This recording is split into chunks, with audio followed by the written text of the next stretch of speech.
السلام علیکم دوستو، ہمارے یوٹیوب چینل امامہ اسلامک اسٹوڈیو میں آپ کا استقبال ہے۔ آپ دیکھ رہے ہیں ہمارا خصوصی پروگرام پیارے نبی صلی اللہ علیہ وسلم کی پیاری سنتیں۔ اس سے پہلے ویڈیو میں آپ نے سنا تھا کہ کھانے سے فارغ ہونے کے بعد برتن کو اچھی طرح صاف کر لینا چاہیے۔ جو آدمی کھانے کے بعد برتن کو اچھی طرح صاف کرتا ہے تو برتن اس کے لیے دعائے مغفرت کرتا ہے، اور حضور اکرم صلی اللہ علیہ وسلم نے بھی ایسے شخص کے لیے دعائے مغفرت کی ہے۔ جب ہم کھانے سے فارغ ہو چکے تو اب مسئلہ ہے ہاتھ دھونے کا۔ تو اس سلسلے میں تفصیل یہ ہے کہ اگر ہم نے کھانے کی کوئی معمولی چیز ایسی کھائی ہے کہ جس سے ہاتھوں میں چکناہٹ یا بو وغیرہ نہیں آتی تو ہاتھ دھونے کی ضرورت نہیں، صرف ہاتھوں پر ایسے ہی مل لینا بھی کافی ہے۔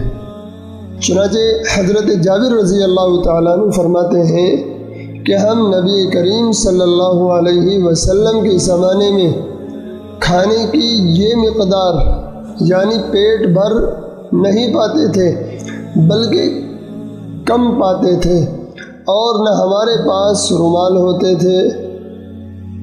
ہم ہاتھوں کو بازوؤں پیروں پر مل لیتے، پھر نماز پڑھتے اور ہاتھ دھوتے نہیں تھے۔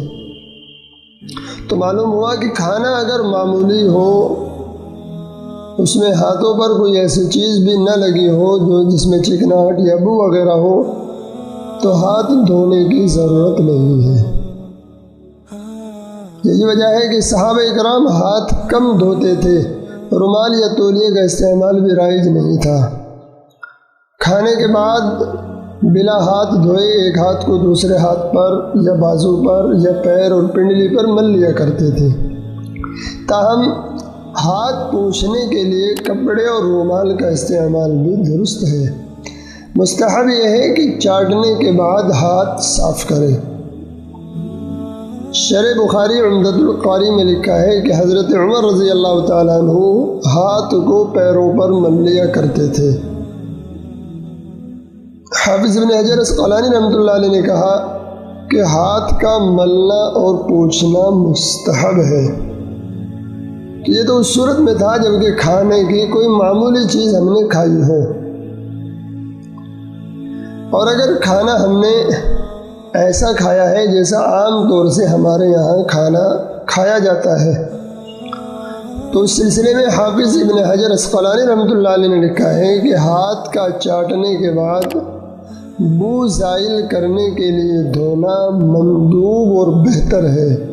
چنانچہ ابو داؤد شریف میں یہ حدیث ہے کہ اگر کسی نے کھانے وغیرہ کی چکناہٹ وغیرہ کو دھو کر صاف نہ کیا اور کوئی تکلیف پہنچ گئی، مثلا کسی جانور نے کاٹ لیا، تو ایسا شخص اپنے سوا کسی کو ملامت نہ کرے۔ یعنی کھانے کے بعد ہاتھوں میں کھانے کی بو تھی یا چکناہٹ تھا جس کی وجہ سے کوئی بھی جانور آ سکتا ہے اس کی بو اور چکناہٹ کی وجہ سے، تو اس نے اگر کاٹ لیا تو کسی کا کوئی قصور نہیں، اپنا قصور ہے، چونکہ ہاتھ نہیں دھوئے تھے۔ قاضی ایاز مالکی رحمۃ اللہ علیہ نے کہا کہ ملنا اور پوچھنا وہاں ہے جہاں دھونے کی ضرورت نہ ہو۔ اگر چکناہٹ اور لیٹھا پن ہو وہاں ہاتھ کا دھونا ضروری ہے۔ حدیث پاک میں ہاتھ دھونے کی ترغیب آئی ہے اور اس کے ترک کرنے کی ممانعت آئی ہے۔ اس سے معلوم ہوا کہ ہاتھ کا ملنا اور دھونا دونوں سنت ہے۔ اسی طرح کھانے کے بعد رومال یا کپڑے سے پوچھنا بھی سنت ہے، بشرطے کہ ہاتھ چاٹنے کے بعد ہو۔ امام غزالی رحمۃ اللہ علیہ نے ہاتھ دھونے کی کیفیت کو بیان کرتے ہوئے لکھا ہے کہ صابن وغیرہ اولاً بائیں ہاتھ میں لے اور پہلے داہنے ہاتھ کی 3 انگلیاں دھوئے جن سے کھانا کھایا ہے، اور ان پر صابن لگائے، پھر ہونٹ دھوئے، اس پر انگلیاں ملے، پھر منہ دھوئے، دانتوں کو اوپر نیچے سے دھوئے، اور تالو کو انگلی سے ملے، پھر انگلیوں کو صابن سے دھو ڈالے۔ تو یہ طریقہ ہے کھانے کے بعد ہاتھ دھونے کا۔ لہٰذا ہمیں چاہیے کہ ہم کھانے کے بعد اگر ہم نے کھانا کوئی معمولی چیز کھائی ہے تو اس میں دھونے کی ضرورت نہیں ہے، اور اگر کھانا ہم نے باقاعدہ جو کھانا کھاتے ہیں ایسا کھانا کھایا ہے کہ جس سے ہاتھ میں چکناہٹ اور بو وغیرہ رہ جاتی ہے تو اچھی طرح ہاتھ دھو لینا چاہیے، تاکہ کہیں ایسا نہ ہو کہ کھانے کی بو وغیرہ یا چکناہٹ ہاتھ میں لگی ہو اور ہم اسی طرح سو جائیں اور پھر کوئی جانور وغیرہ آ کر کے کاٹ لیں۔ تو حدیث پاک میں ہے کہ پھر ایسے آدمی کو کسی اور کو نہیں بلکہ اپنے آپ کو ہی ملامت کرنی چاہیے۔